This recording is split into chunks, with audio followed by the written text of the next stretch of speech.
Assalamualaikum warahmatullahi wabarakatuh. Saya di sini akan mempresentasikan teori penetrasi sosial. Apa itu penetrasi sosial?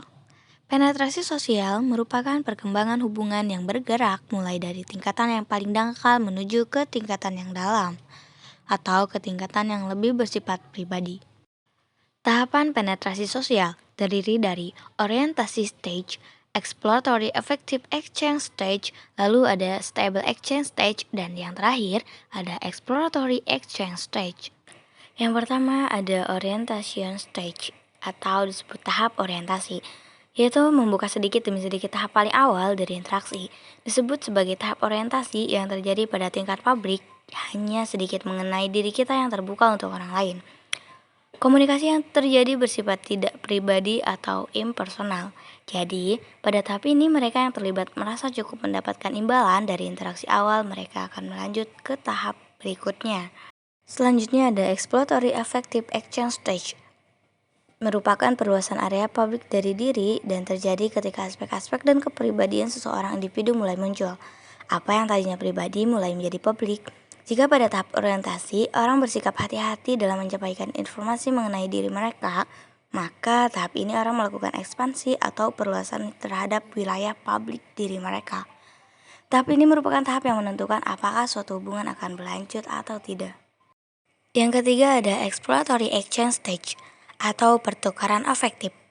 Komunikasi seringkali berjalan spontan dan individu membuat keputusan yang cepat, seringkali dengan sedikit memberikan perhatian untuk hubungan secara keseluruhan.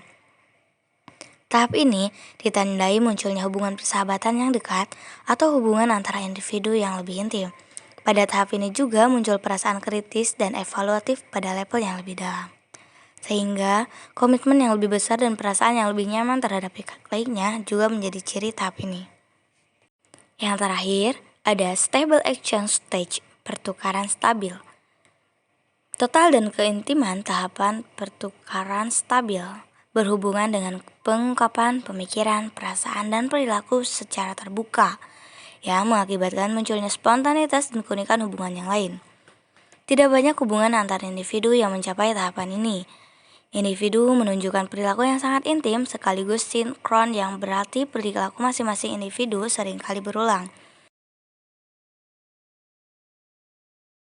Altman dan Taylor merujuk kepada pemikiran tentang konsep pertukaran sosial atau social exchange. Dalam konsep pertukaran sosial, sejumlah hal yang penting antara lain adalah soal relational outcomes, ada relational satisfaction, dan relational stability. Altman dan Taylor juga menyatakan bahwa teori penetrasi sosial disebut dengan teori bawang. Kenapa demikian? Karena seperti telah kita ketahui bahwa bentuk bawang terdiri dari beberapa lapisan. Pada lapisan pertama, bawang tersebut atau lapisan luar bisa dikatakan sebagai orientation stage atau tahap orientasi.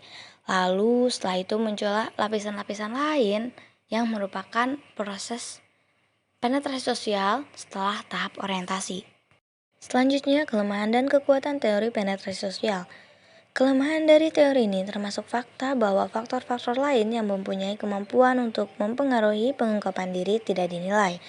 Budaya dan karakteristik demografi seperti jenis kelamin, ras, kekuatan dari teori ini adalah fakta bahwa dapat digunakan untuk melihat interaksi interpersonal serta interaksi online antar individu. Kekuatan lain melibatkan kegunaan dari teori ini dalam memandang dan menilai resiko dalam suatu hubungan interpersonal, tergantung pada jenis hubungan serta tingkat pengungkapan diri dan keintiman di dalamnya. Sekian dari teori penetrasi sosial. Terima kasih. Wassalamualaikum warahmatullahi wabarakatuh.